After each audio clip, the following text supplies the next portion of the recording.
संपूर्ण एक ऐसा प्लेटफॉर्म है जहाँ पर हम ना लोगों के समय की बचत करते हुए उनको आध्यात्मिकता से जोड़ने का प्रयास कर रहे हैं। तो जब आपके नाम से पूजा पाठ संकल्प आदि होता है तो उसका जो प्रभाव है आपके जीवन पर, आपके मस्तिष्क पर, आपके शरीर पर, आपकी बाहरी दुनिया पर, आपके हेल्थ पे, आपके वेल्थ पे हर जगह दिखना शुरू होता है। मैं ये कहता हूँ कि ये वाला काम कर डालिए और इतने दिन में इसका रिजल्ट दिखेगा।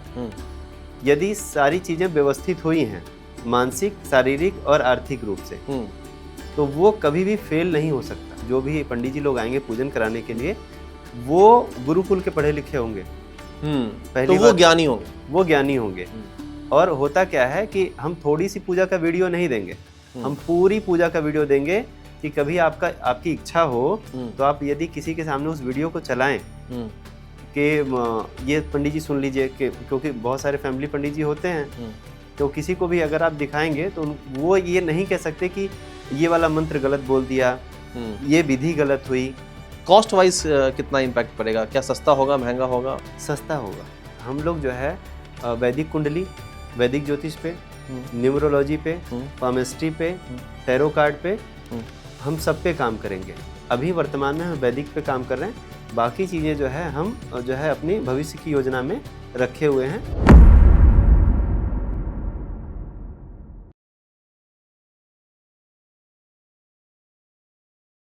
आप सबका बहुत बहुत स्वागत है द सुमित शो में। आज के शो में हम बात करेंगे एक ऐसे सक्सेस से जो हमें स्पिरिचुअली गाइडेंस देंगे।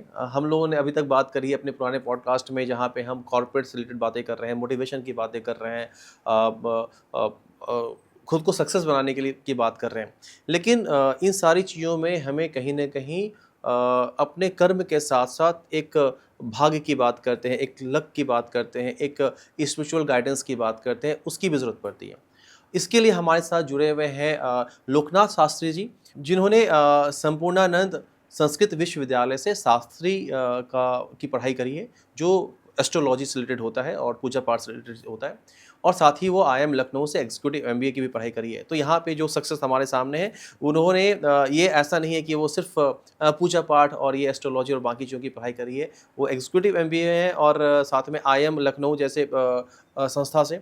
तो हमें दोनों ही चीज़ों का कॉम्बिनेशन मिलने वाला है, जहाँ पे हमारी लाइफ को हम और कैसे बेहतर कर सकते हैं, इसके बारे में बात होगी। साथ ही साथ इन्होंने एक ऑनलाइन प्लेटफॉर्म तैयार किया है संपूर्णम के नाम से, जहाँ पे वो ऑनलाइन सर्विसेज प्रोवाइड करेंगे, जहाँ पे लोग घर बैठे बैठे अपने पूजा पाठ, अपनी आस्था को, अपनी भक्ति को पूरी कर पाएंगे। तो ज़्यादा मैं उनके बारे में नहीं बताऊंगा, उनसे ही समझते हैं कि वो क्या कर रहे हैं, कैसे लोगों की मदद कर रहे हैं और संपूर्णम क्या है। तो शास्त्री जी, आपका बहुत बहुत स्वागत है हमारे इस पॉडकास्ट के शो में। जय सिया राम। और शास्त्री जी, हम आपसे समझना चाहेंगे कि ये जो प्लेटफॉर्म आपने तैयार किया है संपूर्णम के नाम से, ये क्या है, लोगों को ये कैसे मदद करता है? संपूर्ण एक ऐसा प्लेटफॉर्म है जहाँ पर हम ना लोगों के समय की बचत करते हुए उनको आध्यात्मिकता से जोड़ने का प्रयास कर रहे हैं। जैसे जैसे लोगों में जो है समय की कमी बढ़ते जा रही है, वैसे वैसे आध्यात्मिकता के लिए समय मिल नहीं रहा है, और जिससे तनाव बहुत ज़्यादा बढ़ रहा है। क्योंकि आध्यात्मिक व्यक्ति के पास तनाव नहीं होता, आप इस बात को समझ रहे होंगे। वो इसीलिए हम संपूर्णम लेकर के आए कि संपूर्णम जब रहेगा, बाकी आप देख रहे हैं बहुत सारे प्लेटफॉर्म हैं, है ना, जो कि पूजा पाठ करते हैं, बहुत सारी चीज़ें करते हैं। लेकिन हमारे यहाँ संपूर्णम जो है, क्या करेंगे हम लोग कि संपूर्णम से जो भी व्यक्ति जुड़ेगा उसकी दिनचर्या में हम बदलाव लाएंगे डे टू डे। और यदि उनको कोई पूजा पाठ करनी है, कोई सलाह लेनी है और कोई जो है दान वगैरह करना है, तो वो भी जो है संपूर्णम पे आकर के कर सकते हैं। सो आप ये कहना चाहते हैं कि हम घर बैठे पूजा पाठ, दान और इस कोई परामर्श लेना हो, हाँ, तो वो हमें संपूर्णम के माध्यम से मिलेगा और इसके लिए कहीं जाने की जरूरत नहीं पड़ेगी। तो ये कहाँ कहाँ कर सकते हैं लोग, किन किन मंदिरों के लिए और किस तरह की पूजा पाठ के लिए कर सकते हैं? देखिए, यही संपूर्णम की विशेषता है कि हम किसी भी मंदिर के लिए जो है दान की व्यवस्था, पूजन की व्यवस्था करेंगे। जो भी आपके लिए, जैसे बद्रीनाथ है, वाराणसी में काशी विश्वनाथ है, इस छोर से लेके उस छोर तक कहीं पर भी यदि आपको पूजा पाठ से संबंधित और चढ़ावे से संबंधित बहुत सारे काम ऐसे हैं जो आप दर्शन करना चाहते हो या वहाँ पूजा पाठ कराना चाहते हो, वो सारी सुविधा हम संपूर्णम पे देने वाले हैं। तो ये संपूर्णम को स्टेबल करने के बारे में कैसे ख्याल आया, क्या सोचा कि ये करना चाहिए? क्योंकि जब हमने देखा ना कि मार्केट में बहुत सारे लोग काम कर रहे हैं इन सभी चीज़ों पे, चूँकि आध्यात्मिकता को बाजारवाद में बदल दिया गया है, तो यहाँ आध्यात्मिकता को बाजारवाद में नहीं बदलना है। यहाँ पे जो भी चीज़ें होंगी वो रियल होंगी, वास्तव में जो है लोग चाहे कोई भी आकर चेक करे, क्योंकि संपूर्णम भाई सब बहुत सारे प्लेटफॉर्म हैं, संपूर्णम भी उसमें एक है। तो अब हम अलग भी तो होंगे सबसे, तब तो हम मार्केट में आए। कैसे अलग हैं? अलग तो ऐसे हैं ना कि हमारी जो भी चीज़ें हैं वो रियल हैं, रजिस्टर्ड हैं। हमारे यहाँ कोई भी ऐसी जो है विषय वस्तु नहीं मिलेगी जो रजिस्टर्ड ना हो कहीं पे भी, और आके कोई व्यक्ति चाहे तो चेक कर सकता है। चेक ये कर सकता है कि पूजा वास्तव में हुई है या नहीं है, या फिर अगर आप चढ़ावा पूजा वास्तव में वास्तव हुआ में है या हुई नहीं है या नहीं हुई है वो भी चेक कर ले। हम जो है रियल हैं या नहीं हैं वो भी चेक कर ले, कि कहीं ऐसा तो नहीं कि जो है सिर्फ बातचीत हुई है या साइट बनी हुई है जहाँ पे हम सिर्फ चढ़ावा दे रहे हैं। लेकिन रियलिटी की बात करें तो जितने प्लेटफॉर्म्स हैं वो भी ये दावा करते हैं कि हम रियल हैं, और वो आपको बकायदा रिसीट देते हैं चढ़ावे का, वो बकायदा वीडियो भेजते हैं आपके नाम का पूजा होते हुए। तो रियल तो वो भी हैं, फिर हम कैसे अलग हैं? हम तो ये कहेंगे ना, सबसे पहले हमारा जो ऑप्शन होगा ना पूजन में, यदि आपके पास समय है तो आप पूजन में फिजिकली आ जाइए। दूसरा जो सबसे बड़ा जो है रियल हम लोग इसमें क्या करने वाले हैं कि हम जो भी ब्राह्मण जिन हम जो पूजा के लिए जो है रखेंगे, जो भी पंडित जी लोग आएंगे पूजन कराने के लिए, वो गुरुकुल के पढ़े लिखे होंगे। तो वो ज्ञानी होंगे। वो ज्ञानी होंगे। और होता क्या है कि हम थोड़ी सी पूजा का वीडियो नहीं देंगे, हम पूरी पूजा का वीडियो देंगे, कि कभी आपकी इच्छा हो तो आप यदि किसी के सामने उस वीडियो को चलाएं कि ये पंडित जी सुन लीजिए, क्योंकि बहुत सारे फैमिली पंडित जी होते हैं, तो किसी को भी अगर आप दिखाएंगे तो वो ये नहीं कह सकते कि ये वाला मंत्र गलत बोल दिया, ये विधि गलत हुई। बहुत सारी ऐसी चीज़ें होंगी जो लगेगा नहीं, वास्तव में वो चीज़ें दिखेंगी कि ये हुई हैं। और जब देखिए होता क्या है कि इन सब बातों के थोड़ा हम अगर अलग जाते हैं, तो जब आपके नाम से पूजा पाठ संकल्प आदि होता है तो उसका जो प्रभाव है आपके जीवन पर, आपके मस्तिष्क पर, आपके शरीर पर, आपकी बाहरी दुनिया पर, आपके हेल्थ पे, आपके वेल्थ पे, हर जगह दिखना शुरू होता है। जैसे बहुत सारे लोग मेरे जानने वाले होंगे, मैं ये कहता हूँ कि ये वाला काम कर डालिए और इतने दिन में इसका रिजल्ट दिखेगा। यदि सारी चीज़ें व्यवस्थित हुई हैं मानसिक, शारीरिक और आर्थिक रूप से, तो वो कभी भी फेल नहीं हो सकता। ओके, तो आप ये कहना चाहते हैं कि जो भी पूजा पाठ होता है उसका असर विजिबल रहेगा, वो दिखेगा। वो तो दिखेगा। सो एक थोड़ा पीछे जाना चाहते हैं, संपूर्णम के बाहर निकल के देखें कि स्पिरिचुअलिटी का ज़िंदगी में आपके हिसाब से क्या महत्व है, ये ज़िंदगी को कैसे इम्पैक्ट डालता है? देखिए, आध्यात्मिकता जो है वो व्यक्ति के जीवन में आवश्यक है। इसलिए भी आवश्यक है क्योंकि धर्म जो है हमारी रक्षा करता है, और धर्म जो आध्यात्मिकता है वो धर्म के माध्यम से ही आती है। आप जब भी आध्यात्मिक होंगे किसी न किसी धर्म को मानेंगे, पहली बात है। और आध्यात्मिक होने के लिए व्यक्ति अब आवश्यक क्यों है, आपने जो प्रश्न पूछा, मैं उसके लिए इसको थोड़ा सा बता रहा हूँ कि वर्तमान जीवन में लोगों के अंदर तनाव बहुत ज़्यादा है। तनाव होता ही क्यों है? होता इसलिए है क्योंकि उनको पता है कि हमारी कोई हेल्प नहीं हो सकती, है ना। और जहाँ हमको ये पता होता है कि हमारा कनेक्शन कहीं और भी है, आध्यात्मिक कनेक्शन जिसको बोलते हैं, तो वो हमारी हेल्प हो जाती है वहाँ पर। क्यों? अब आप बाकी लोग हैं और मैं भी हूँ, मैं इस बात को जानता हूँ, जिस काम को मैं कर सकता हूँ, अगर कोई समस्या आ रही है, इस काम को मैं कर सकता हूँ तो मुझे टेंशन लेने की ज़रूरत नहीं। यदि नहीं कर सकता हूँ तो भी टेंशन लेने की ज़रूरत नहीं, क्योंकि वहाँ हमारा पावर काम नहीं करता। और जब हम आध्यात्मिक हो जाते हैं तब हमें उन सारे प्रश्नों के उत्तर मिल जाते हैं जिनमें हम उलझे हुए होते हैं। ओके, तो इसका मतलब ये समझ में आया मुझे कि अध्यात्म से हमें अपने ज़िंदगी के सवालों के जवाब मिलेंगे। बिल्कुल बिल्कुल मिल ओके, जाते हैं।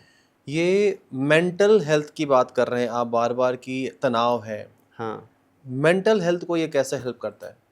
देखिए, पहली बात तो ये है कि हमारे मंत्रों में इतना पावर होता है हम्म कि जैसे ही उसकी ध्वनि कानों में पड़ेगी, हम्म वो वाइब्रेशन होता है ना, शब्द ब्रह्म होता है। हम्म आप एक बात समझें, मैं अगर एक बहुत बड़ी बात ना को, मंत्र तो बहुत ऊंची व्यवस्था है। हम्म यदि हम आपके साथ सम्मान से जो है बात करते हैं, हम्म तो आपको महसूस होता है ना, अच्छा हम्म फील करते हैं। हम्म वही अगर आपके साथ जो है सामान्य से जो है निचली भाषा में बात किया जाए, हम्म यानी कि अ, गलत तरीके से बात किया गलत जाए। तरीके से बात किया जाए, तो वो आपको क्या फील कराएगा, अंदर क्या, आपके अंदर भावनाएं, क्या तरंगे जन्म लेंगी। इसको मैं अलग तरीके से देखता हूँ, बात करने वाले पॉइंट को मैं इसको हाँ। ऐसे देखता हूँ कि जो न्यूटन ने नियम बनाया ना, हम्म। एवरी एक्शन हैज रिएक्शन यानी रिएक्शन। Equal force.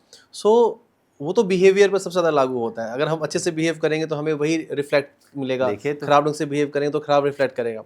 मैं थोड़ा सा रिफाइन करता हूँ चीज़ों को। हाँ। मेरा सवाल ये है कि जब हम स्पिरिचुअलिटी से जुड़ेंगे, हम मेंटल हेल्थ आजकल परेशानी है, अगर हम दिमागी परेशानी की बात करें, स्ट्रेस की बात करें, तो हमारे दिनचर्या का पार्ट है और इसकी वजह से ज़िंदगी में बहुत सारे उतार चढ़ाव ज़्यादा बढ़ जाते हैं। तो सवाल ये था मेरा कि स्पिरिचुअलिटी से, अध्यात्म से हम उसको कैसे ठीक कर सकते हैं या उस पर क्या इम्पैक्ट रहेगा अगर हम अध्यात्म को फॉलो करें तो? देखिए, अध्यात्म को अगर हम फॉलो करते हैं तो बहुत सारे, अब हम इसका एक पार्ट है संपूर्णम का, कि हम लोग ज्योतिष पे भी काम कर रहे हैं। हाँ। ठीक है। अब हम जब ज्योतिष पे काम कर रहे हैं तो हमको ये बात पता होगी कि नहीं, ये जो समय है आपका कब सुधरने वाला है। ठीक ओके। है। और इसको सुधारा कैसे जाएगा, आपका इष्ट देवता कौन है, जो आपकी कुंडली में जो है, जैसे आपकी कुंडली बनी हुई है उसमें आपके इष्ट देवता होते हैं। हम उनका जो है पूजन है या चिंतन है या उनका स्तोत्र वगैरह का पाठ करते हैं, तो वो लाभ देता है। ये बात सिर्फ कहने के लिए नहीं है, जब आप इसको अपने अनुभव में ले आएंगे, करेंगे, तब इस बात का पता चलता है कि हाँ, ये बात होती है। अब एक बात बताएं, बहुत सारे लोगों के ना ये बात अनुभव की ही है, और ये बिल्कुल रियल। आप जब किसी अपने इष्ट का नाम जपना शुरू करते हैं, है ना, अब इस समय तो देख रहे हैं नाम जो है, नाम जप की तो बहुत महिमा जो है पसर रही है मार्केट में।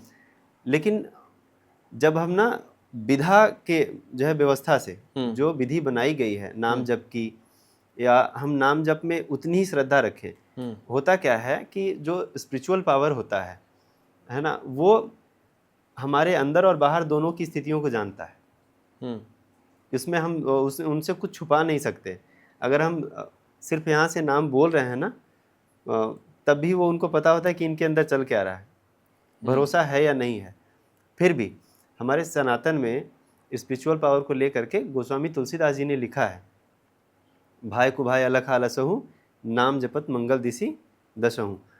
अब ऐसे ही हम अगर ज्योतिष में जाते हैं तो जो आपके पंचमेश हैं कुंडली में, उनका जो है, जो भी आपके पंचमेश हैं उनकी क्या विधा है, उसको अगर हम फॉलो कर लेते हैं तो एक तो हमें परेशानियों में सहायता मिल जाती है, और हमें ये पता चल जाता है कि हमारा काम आगे कौन सा जो है अटकने वाला है और कब कैसे उसको हम सॉल्व करने वाले हैं। तो इसका मतलब हमें ज्योतिष शास्त्र अपनी ज़िंदगी के फैसले को लेने में मदद करता है, आप ये कहना चाहते हैं? बिल्कुल।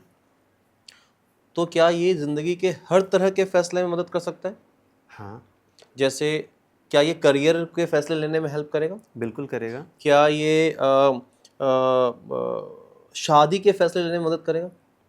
वो तो आप जानते हैं कि लोग पहले कुंडली मिलवाते ही हैं। चलिए इसकी बात करते हैं। इंटरेस्टिंग है ये। अभी बहुत सारे केसेस भी देखने को मिले। हाँ। ठीक है, हम कुंडली मिलवाते भी हैं, फिर भी लड़ाई झगड़ा चलता है, फिर भी डाइवोर्स चलता है। क्यों होता है ऐसा? अच्छा, आपने बिल्कुल प्रश्न तो बहुत अच्छा किया है।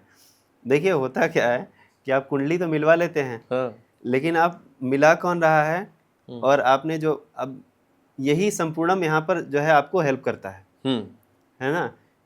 आपने कुंडली मिलवा ली, है ना, आपको हमने बता दिया, हमने नहीं, मतलब पंडित जी ने बता दिया कि हाँ ठीक है कर लीजिए। अब आपने वो सत्यता उसमें कितनी है जो मिलाई गई हम्म है ना, हमने जो मिला के दिया आपको उसके ऑथेंटिक है या नहीं है, जो मैंने आपको मैं जानकारी दे रहा हूँ, हम्म उसकी जांच आप कैसे करेंगे? पब्लिक को नहीं पता ना, एक आम जनता को क्या पता, वो तो जो जानकार लोग हैं वो बताएंगे, वो तो यही चेक नहीं कर सकते हैं। यही संपूर्णम हेल्प करेगा, क्योंकि हमने आपको शुरुआत में बताया कि जो भी लोग होंगे गुरुकुल के पढ़े लिखे होंगे हम्म और उनको जानकारी जो है एक बहुत अच्छे लेवल पे होगी।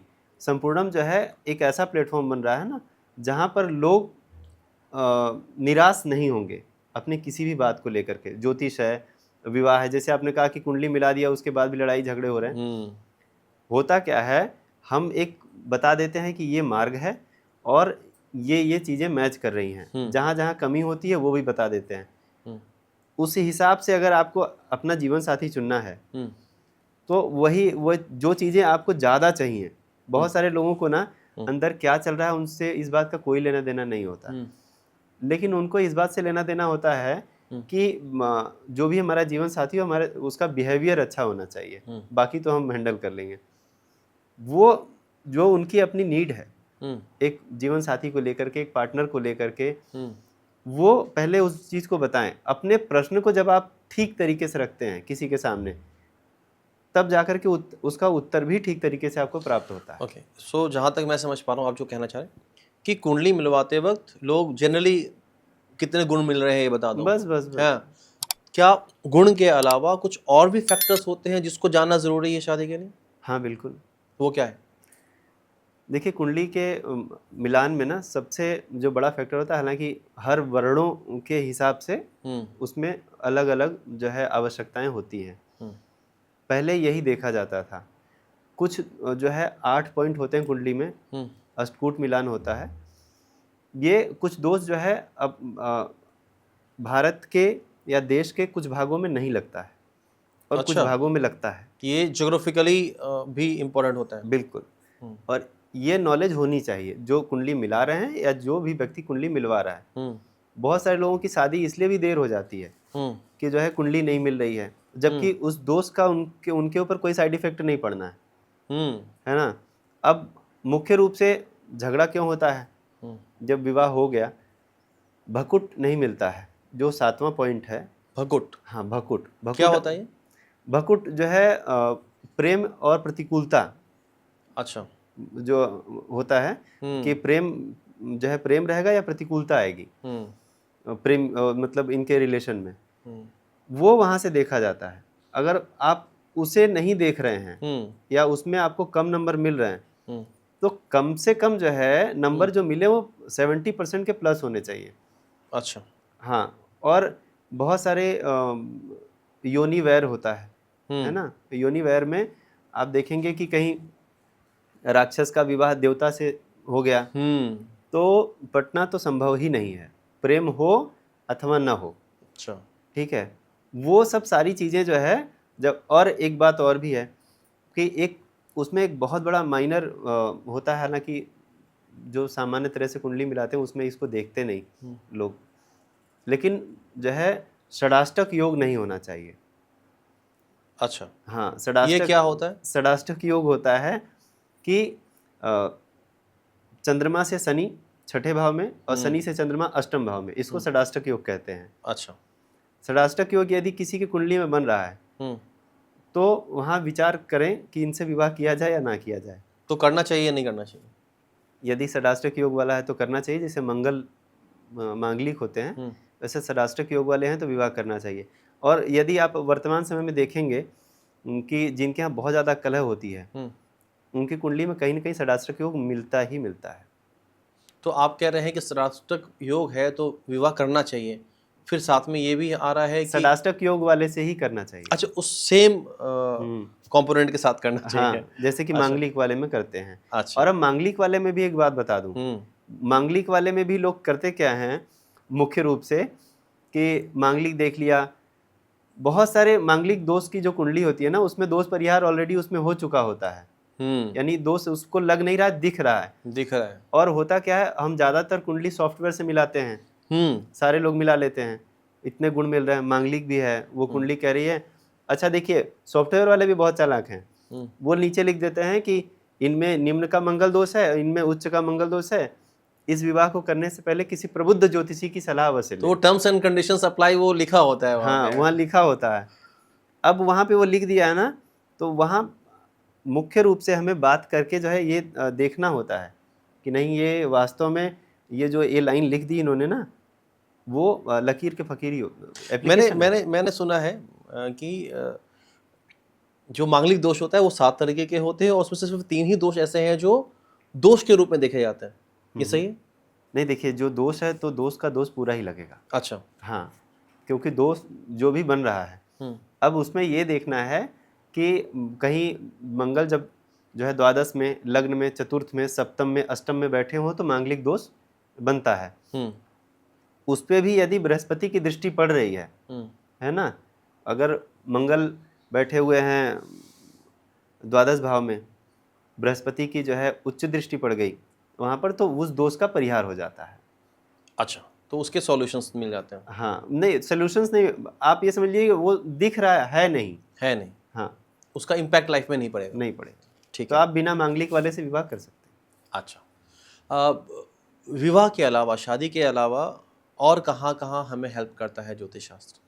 देखिए, ज्योतिष तो आपको ये पूरा ये वेद में चक्षु कहा गया है, वेदों का आँखें, वेदों की आँखें हैं ज्योतिष। ये हमें जो है देखने में मदद करता है कि यदि लिखा गया है पृथ्वी, पृथ्वी जैसा एक शब्द लिखा हुआ है, तो पृथ्वी दिखती कैसी है, ज्योतिष आपको वो उसमें मदद करेगा। ठीक है, हम वापस से आते हैं संपूर्णम पे। पूजा पाठ और परामर्श, इन दोनों चीज़ों के अलावा और कहाँ कहाँ हेल्प करता है? संपूर्णम में आप जब भी आपको आवश्यकता लगेगी कि नहीं, हमें कुछ विशेष सलाह चाहिए, क्योंकि व्यक्ति कहीं कहीं बहुत ज़्यादा उलझ जाता है, वो विशेष सलाह जो है संपूर्णम देते हैं यहाँ पर। वो कुंडली वुंडली देख करके हाँ, जो कुछ भी? कुंडली देख करके भी बताएंगे, और कुंडलियों में कई तरह की कुंडलियाँ होती हैं, उसके माध्यम से हम सहायता करते हैं। ठीक है, संपूर्णम पे वापस से आते हैं। संपूर्णम, पूजा पाठ और परामर्श और स्पेशल सिचुएशन में परामर्श के अलावा और क्या क्या मदद कर सकता है लोगों की? हम भविष्य में राशि रत्नों के अनुसार भी सहायता करेंगे कि जो उनके लिए स्पेशल और विशेष रूप से जो उनकी परेशानी से संबंधित चीज़ें हमें दिख रही हैं कुंडली में उनके, या सबसे विशेष बात तो ये भी होगी कि जिनके पास कुंडली नहीं है उन्हें भी रत्न सजेस्ट किया जाएगा, वो भी संपूर्णम पे ही हो सकता है, क्योंकि हम राशि रत्न जो है भविष्य में इसको ऐड करने वाले हैं, जैसा कि हमारे जो है को फाउंडर चेतन सिंह जी ने बताया है, उसी हिसाब से हम उसको करने वाले हैं आगे भविष्य में। तो अभी आपने कहा कि जो रत्न है, स्टोन्स हैं, वो बिना कुंडली के को देखे भी हम पता कर सकते हैं कि किसको क्या सूट करेगा, किसके लिए क्या उचित है। ये कैसे करते हैं? ये तो जो है अपनी विधा है, इसको जब हम देखेंगे और वही रत्न जो है उन्हें सजेस्ट किया जाएगा जो उन्हें नुकसान ना पहुंचाए। ठीक है, वो उनके लिए फ़ायदेमंद ही साबित होगा, नुकसान नहीं कर सकता। जैसे कि देखिए, कुछ ग्रहों के रत्न, मुख्य रत्न हैं, जैसे बृहस्पति के लिए पुखराज है, शुक्र के लिए हीरा है, और सूर्य के लिए रूबी है, माणिक, और शनि के लिए नीलम है, राहु के लिए गोमेद है, और केतु के लिए लहसुनिया है ना। इन सब रत्नों के अलावा हम जो है हमारे कुछ विशेष रत्न होंगे, हालांकि रत्नों का संसार बहुत बड़ा है, तो वो हम जो है जिसके पास कुंडली नहीं भी है तो उसको भी बताएंगे कि यह रत्न धारण करिए और इतने समय में इसका प्रभाव आपके जीवन पे दिखेगा। क्या रत्न को धारण करने का हाँ, कोई एक पर्टिकुलर पीरियड होता है कि इतने समय तक ही पहनना है, उसके बाद उतार देना है, ऐसा कुछ होता है? देखिए, कुछ रत्नों के साथ तो होता है, ठीक है, कुछ रत्नों के साथ होता है, बाकी सभी कुछ ऐसे रत्न होते हैं जिन्हें आप पूरी लाइफ पहन सकते हैं। ये कौन से रत्न होते हैं जिसको पूरी लाइफ पहन सकते हैं? जैसे आपकी कुंडली में कुछ रत्न जो है 3 ऐसे रत्न होते हैं जो लग्नेश, पंचमेश, नवमेश, उसमें भी कुछ कंडीशंस होते हैं, लेकिन इनको आप पूरी लाइफ पहन सकते हैं। वो भी जो है कितना पहनना है। अच्छा, ये कुंडली के सिचुएशन के हिसाब से डिसाइड होगा कि कौन सा रत्न हम लॉन्ग टर्म तक पहन सकते हैं? हाँ। अच्छा, अच्छा, आजकल बहुत सारे रील्स मीम्स आ रहे हैं जहाँ पे बात हो रही है पैसा कमाने की। ये उपाय कर लो तुरंत पैसा आ जाएगा, 24 घंटे में पैसा चाहिए तो ये उपाय कर लो। क्या ये वाकई में होता है? देखिए, ऐसा नहीं होता। हम्म यदि ये बहुत बड़ी स्टेटमेंट बोल रहे हैं आप, हाँ, क्योंकि जितने लोग ये बोल रहे हैं कि 24 घंटे में पैसा मिल जाएगा, 48 घंटे में पैसा मिल जाएगा, उन पे सवाल है फिर ये। देखिए उसमें ना मैं आपको बता दें, मैं अब बता रहा हूँ कि जो भी बोल रहे हैं 24 घंटे में, मतलब ऐसा कुछ कि ये कर लो तो 24 घंटे आप में, 2 हफ्ते में, आपकी 1 महीने अपनी में। अंतरात्मा क्या कहती है। ऑब्वियसली मतलब चमत्कार थोड़ी ना होना है, मुझे तो ऐसा लगता है। आप ये कहें 24 घंटे में कोई ऊपर से उतरेगा और थाली भर के हीरे हम्म जवाहरात आपके यहाँ डाल जाएगा, हम्म संभव नहीं है। नहीं क्यों? मतलब 24 घंटे तो वो लोग कहते हैं, लेकिन मेरा सवाल ये है कि 24 घंटे नहीं, चलो 1 हफ्ते, 2 हफ्ते, 1 महीना, 2 महीना, क्या मेरा सवाल ये था कि क्या उपायों से या ऐसे कुछ चीजें हैं जिससे फाइनेंशियल सिचुएशन को बेहतर किया सकता है, या बिल्कुल। फिर अकस्मात अचानक से बहुत सारा धन प्राप्त करना हो किसी को, हम्म। तो क्या इसके लिए भी उपाय होते हैं? वो जो उपाय लोग बता रहे हैं, वो क्या ऐसे उपाय कारगर होते हैं? देखिए बहुत जल्दी के सिचुएशन में तो नहीं होगा, ओके।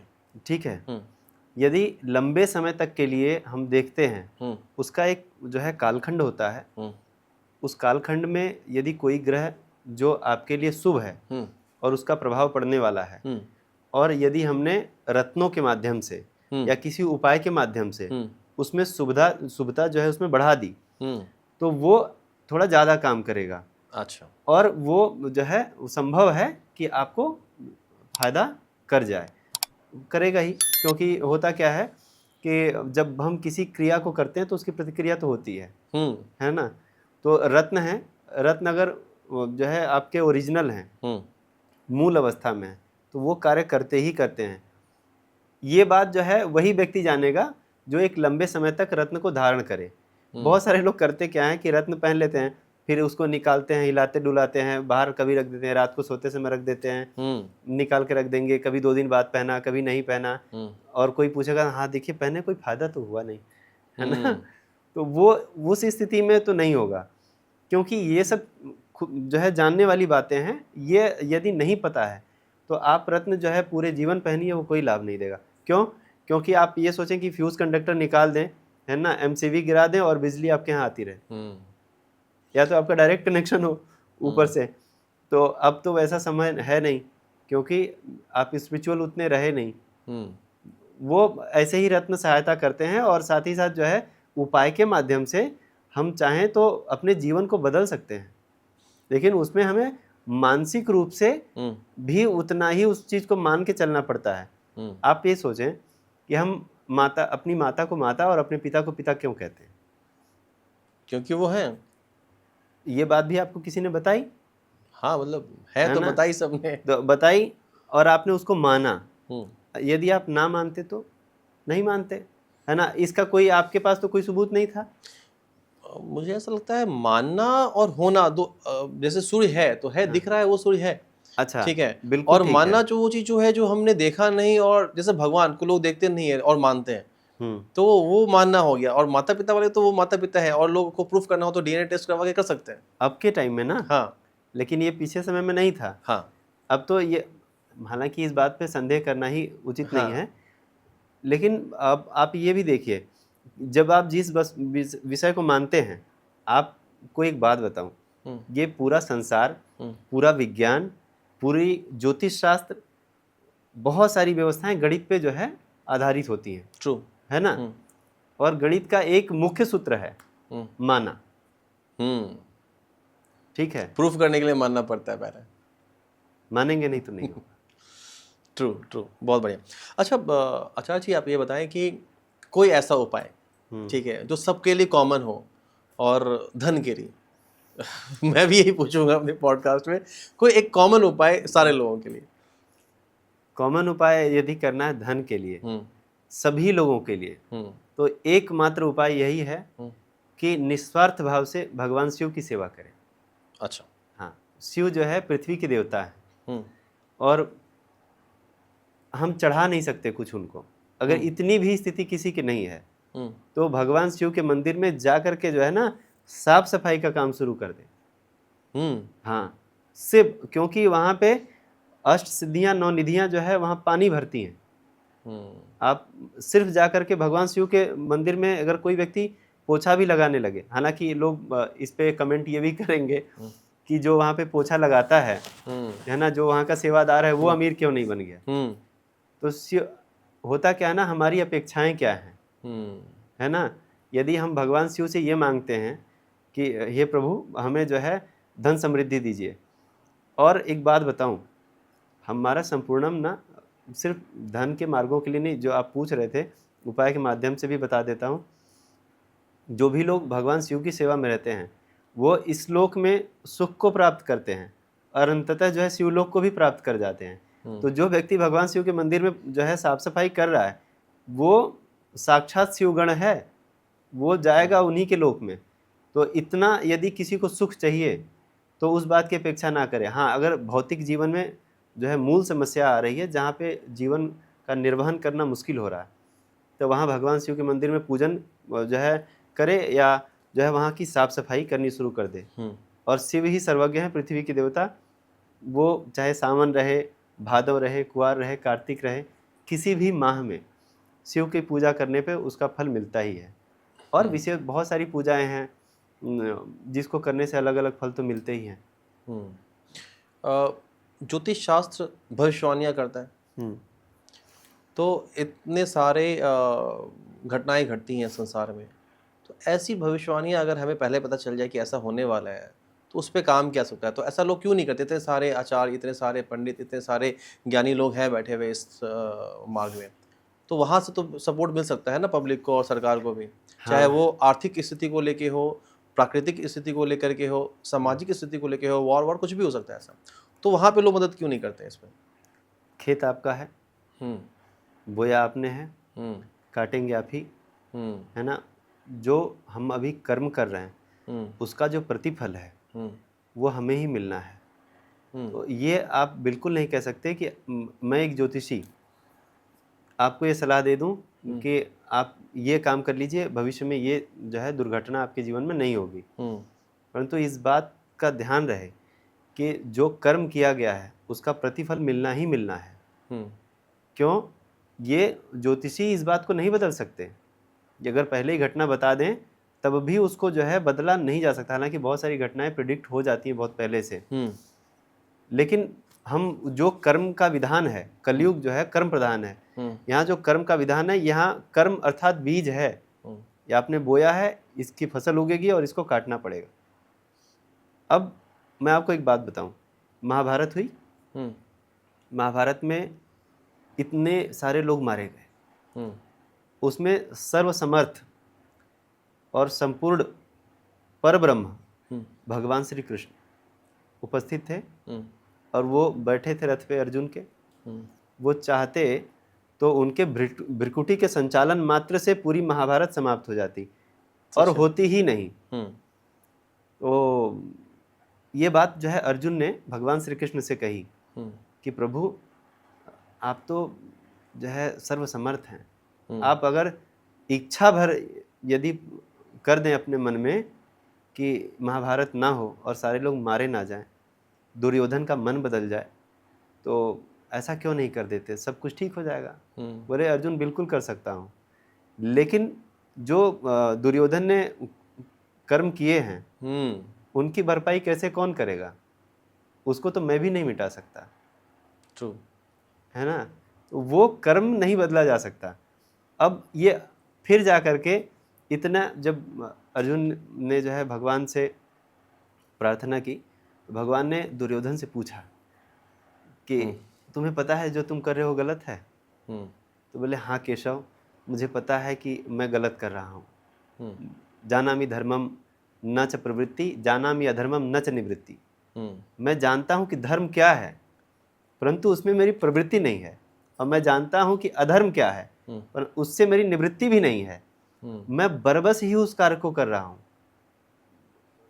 अब जो बरबस किया गया कार्य है, आप चाह के करें चाहे अनजाने में करें, जो कार्य आप कर रहे हैं या जो बोल रहे हैं वो ऊर्जा ही है। अब जो आप कर्म कर रहे हैं, जो बोल रहे हैं, उसका जो है प्रतिफल आना ही आना है। तो जो दुर्योधन ने किया था या जो संसार में हो रहा है उसका प्रतिफल उनको भुगतना ही पड़ेगा, चाहे वो किसी भी पद पे बैठा व्यक्ति हो। हम्म। आप देख रहे होंगे। तो इसमें दो चीज़ें आती हैं, एक कि अगर सब कुछ फिक्स है वो तो करना है, कर्म किया हमने उसका फल लेना है, हाँ और हमारे ज़िंदगी में फिर उसी के अकॉर्डिंग चीज़ें होती है, उतार चढ़ाव, जो कुछ भी सुख और दुख। हमने जो कर्म किए हैं अच्छे कर्म, उसके हिसाब से हमें सुख मिल रहा है, और जो बुरे कर्म किए होंगे कभी ना कभी उसके हिसाब से दुख मिल रहा है। हम्म, ऐसे कंडीशन में फिर हम बात करते हैं ज्योतिष शास्त्र की, हाँ कि अगर ऐसी प्रॉब्लम्स आ रही है तो सॉल्यूशन यहाँ पे है। ये दोनों चीज़ें कॉन्ट्राडिक्ट नहीं लगती आपको? नहीं, होता क्या है कि हम लोग जो है, देखिए ये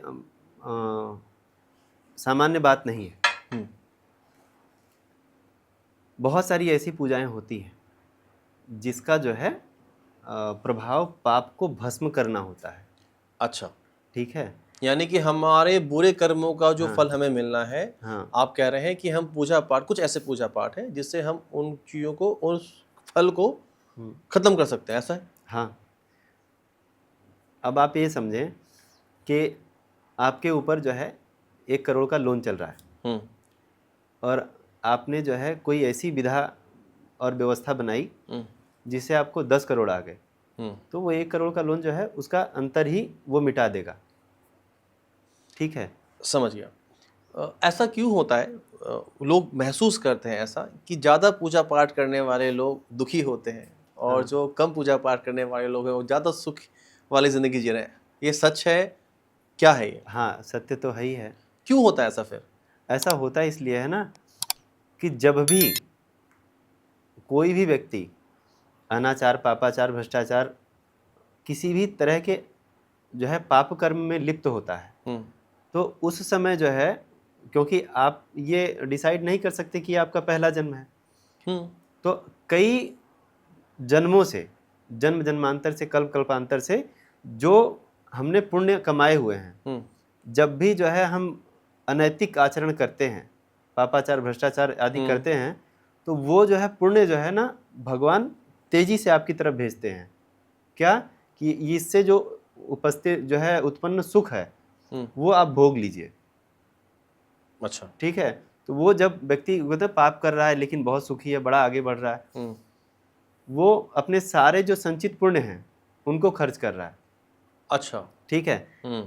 उसी तरह से जब पूजा पाठ करने वाला दुखी होता है ना, तो जितने उसके पाप कर्म अपकर्म होते हैं पिछले समय के, पिछले जन्म के, वो सब जो है भगवान दे देते कि हाँ काट लो इसी में, और इस कालखंड में इसको काट के खत्म कर दो।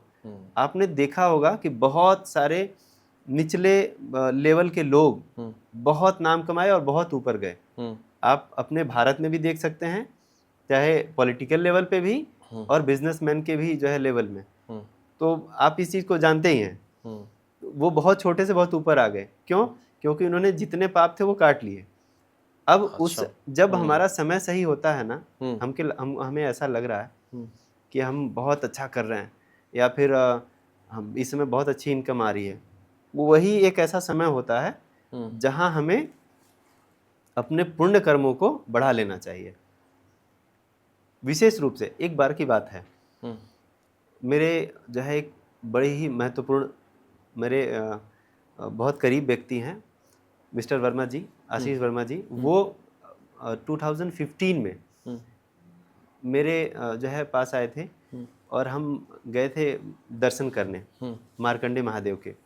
तो वहाँ पे उन्होंने ना हमसे पूछा कि शास्त्री जी हमको ये बताइए कि ये समय को हम कैसे जो है ठीक करें। तो उस समय जो है हमको शुरुआत किए 3-4 साल ही हुए थे।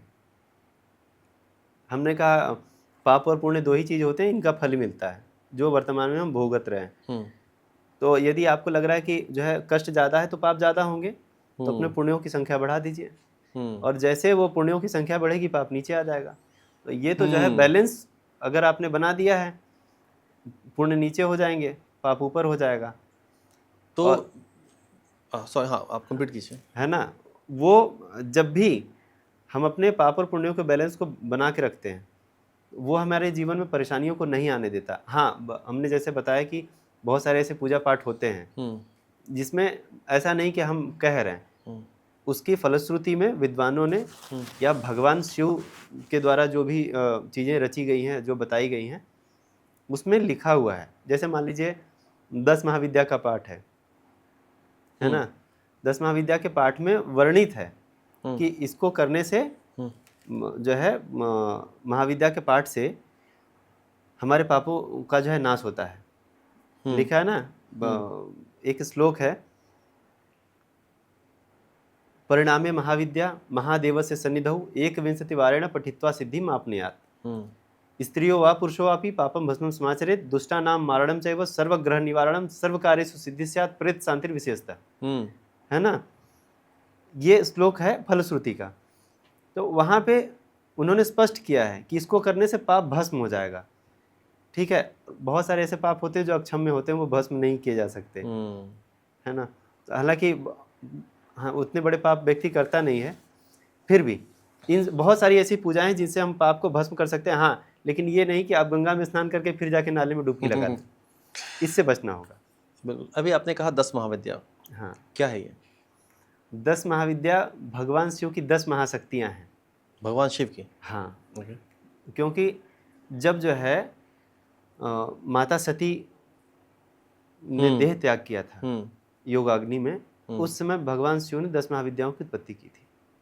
अच्छा। 10 दिशाओं में जो है रक्षण के लिए। ये वही 10 महाविद्याएं हैं, जिसमें सर्वप्रथम जो भगवती काली हैं पहली महाविद्या, और 10वीं महाविद्या माता लक्ष्मी है, जिसमें आप नाम जानते हैं सारे लोग। माता बगलामुखी हैं, धूमावती माता हैं, मातंगी देवी हैं, त्रिपुर सुंदरी हैं, छिन्नमस्तिका हैं, है ना। ये सारी जो है देवियां 10 महाविद्याएं हैं जो 10 दिशाओं में 10 दिशाओं का प्रतिनिधित्व करती हैं। बहुत बढ़िया। वापस से आते हैं हम संपूर्णम पे। तो संपूर्णम में अगर किस किस तरह की पूजा पाठ के लिए हम कांटेक्ट कर सकते हैं संपूर्णम को? संपूर्णम में बड़ी से बड़ी पूजा, जैसे कि कौन सा, कुछ नाम बताएं आप उसमें। जैसे सचंडी महायज्ञ है, माता बगलामुखी का जो है जप है, और 10 महाविद्या का पूजन है, और बहुत सारी, जैसे गुरु चांडाल दोष का पूजन है, और काल सर्प दोष का पूजन है, मंगल दोष का पूजन है। ये ऐसे करके क्रम में, या फिर भगवान श्री सत्यनारायण का ही पूजन हो, वो सब जो है इसमें एडेड है। इन पूजाओं को करने के लिए ऑनलाइन व्यवस्था हमारे पास रहेगी? बिल्कुल। और उसके लिए घर पे बैठे बैठे पब्लिक, हाँ, पंडित जी जो है जो योग्य होंगे वो पूरा संकल्प कराएंगे आपको ऑनलाइन बिठा करके। अच्छा, जिस समय पूजा हो रही होगी वहाँ पे वो पर्सन ऑनलाइन कनेक्टेड होंगे? बिल्कुल, ठीक है। और इससे बहुत सारी सुविधाएं जो है जो भी व्यक्ति, जो भी भक्त जो है जुड़ेंगे उन्हें मिल जाएंगी। जैसे कि एक तो उन्हें फिजिकली जाना नहीं पड़ेगा, दूसरा अपने घर में पंडित जी लोगों के रहने की व्यवस्था, अरेंजमेंट वो से नहीं करना पड़ेगा। भाग दौड़ जो सामान लाने की व्यवस्था होती है, अरेंजमेंट करने की, वो कुछ नहीं करना पड़ेगा। वो उनकी सारी व्यवस्था जो है, उनका एक पैकेज डिसाइड होगा, उस पैकेज में पूजन सामग्री से लेके दक्षिणा आदि सब कुछ उसमें सम्मिलित रहेगा। ये कितना कॉस्ट इफेक्टिव रहेगा लोगों के लिए? बहुत इजी होगा। कॉस्ट वाइज कितना इम्पैक्ट पड़ेगा? क्या सस्ता होगा, महंगा होगा? सस्ता होगा, क्योंकि हम महंगा अगर करना होगा तो महंगा तो चल ही रहा है, हम सस्ता करेंगे। साथ ही साथ जो है उसमें क्वालिटी उतनी ही होगी, चाहे सामग्री हो, चाहे मंत्र हो, चाहे पाठ हो। क्योंकि एक बात समझिए, एक वह व्यक्ति जो पूजन करवा रहा है, अर्थात जो यजमान बनेगा, और एक वह व्यक्ति जो पूजन जो है ब्राह्मण बन के बैठे हुए हैं, पूजन करा रहे हैं। पूजन का जो असर है ना, जो प्रभाव है, वो दोनों लोगों के जीवन पे पड़ेगा। आप इस बात को, हम और आप कोई नहीं नकार सकता, यदि हमने पूजन नहीं किया और यजमान से दक्षिणा ले ली तो वो चलेगा नहीं, उसका फल आपको भुगतना पड़ेगा, वो कोई भी हो। चाहे ये ऑनलाइन प्लेटफॉर्म पे करने का अर्थ है बिल्कुल नहीं है कि आपने दक्षिणा ले ली और कार्य नहीं किया, उसका तो आपको चुकाना ही पड़ेगा किसी भी न किसी तरह से, या आपके पुण्यों में से कट करके उतने पुण्य जो है उनके खाते में ऐड होंगे ही होंगे। ठीक है, वो बैलेंस शीट चलता रहेगा। हाँ। अच्छा, क्या पूजा के बाद, इस पूजन के बाद जो पूजा करवा रहे हैं उनको उसका प्रसाद वगैरह ये सब कुछ भी भेजने का आप लोगों का बंदोबस्त? हाँ, कुछ है? हम उनको प्रसाद भेजेंगे, जो भी व्यवस्था है प्रसाद से लेकर के या पूजन में कुछ विशेष चीज़ें होंगी, जैसे यंत्र होगा और भी कुछ चीज़ें होंगी जो उनके लिए आवश्यक होंगी, वो हम भेजेंगे उनके घर पे बाई कुरियर। ठीक है। ज़िंदगी में बहुत लोग रुद्राक्ष की बात करते हैं। क्या संपूर्णम रुद्राक्ष पे भी काम करेगा? हाँ, हम रुद्राक्ष पे भी काम करेंगे। अभी वो हमारे जो है भविष्य की योजना में जुड़ा हुआ है। ठीक है। सो रुद्राक्ष क्या इम्पैक्ट डालता है ज़िंदगी पे? देखिए, रुद्राक्ष इम्पैक्ट तो डालता ही है और वो भी कुंडली के माध्यम से ही हम इस चीज़ को देखते हैं अच्छा। कि कौन सा रुद्राक्ष आपको सूट करने वाला है। ठीक है, जब तक कुंडली ना देखें कोई भी, हम तो इतना कहेंगे कि अपने शरीर पे एक धागा भी जो है बिना कुंडली के अनुसार यदि आप धारण कर रहे हो, लॉन्ग टाइम के लिए धारण कर रहे हैं, उसका इफेक्ट हो या साइड इफेक्ट हो वो दिखेगा, आपको पता हो अथवा ना हो, क्योंकि वास्तु शक्ति ज्ञान की अपेक्षा नहीं रखती। आप बिजली है, आप अच्छे व्यक्ति हैं बुरे व्यक्ति हैं, आप पकड़िए वो अपना प्रभाव दिखाएगी। जहर में मारक शक्ति है वो दिखाएगी। वैसे ही रुद्राक्ष जो है कौन कितनी मात्रा में कितने मुखी का किस कॉम्बिनेशन में पहनना है वो जो है हम कुंडली देख करके डिसाइड करते हैं, अथवा जिसकी कुंडली नहीं है तो उसके अनुसार जो है हम एक व्यवस्था उसकी बनाएंगे, उससे बातचीत करके जो आवश्यक होगा उस हिसाब के कॉम्बिनेशन तालमेल बिठा करके रुद्राक्ष उनको दिया जाएगा। ठीक है। संपूर्णम एस्ट्रोलॉजी के अलावा जैसे और भी बहुत सारे साधन हैं, इन सब चीज़ों के बारे में हम न्यूमरोलॉजी के बारे में बात करते हैं, हस्तरेखा विज्ञान के बारे में बात करते हैं, तो संपूर्णम किन किन चीज़ों पे काम करके देगा लोगों को? देखिए, हम लोग जो है वैदिक कुंडली, वैदिक ज्योतिष पे, न्यूमरोलॉजी पे, पामिस्ट्री पे, टैरो कार्ड पे, हम सब पे काम करेंगे। अभी वर्तमान में हम वैदिक पे काम कर रहे हैं, बाकी चीज़ें जो है हम जो है अपनी भविष्य की योजना में रखे हुए हैं, सब जो है लिखा हुआ है कि हम ये काम इसके अंतर्गत पाइपलाइन करेंगे। में। हाँ, क्या पाइपलाइन वास्तु कंसल्टेंसी भी मिलेगी इसमें? बिल्कुल मिलेगा। ये सब सारी चीज़ें जो है हमारी भविष्य की योजनाओं में शामिल है। तो शास्त्री जी, आपका बहुत बहुत धन्यवाद आज की जानकारियों को लेकर के आपने जो समय निकाला, और हम आपकी जो ये आपका जो प्लेटफॉर्म है संपूर्णम, इसके लिए आपको बहुत बहुत शुभकामनाएं। बहुत बहुत धन्यवाद। उम्मीद कर रहे हैं कि ये ज़्यादा से ज़्यादा लोगों तक पहुँचे और ज़्यादा से ज़्यादा लोगों को आप अपनी सुविधाओं के थ्रू मदद कर सकें। सो आपका बहुत बहुत धन्यवाद और जय यहाँ आने के लिए सीताराम। बहुत बहुत शुक्रिया।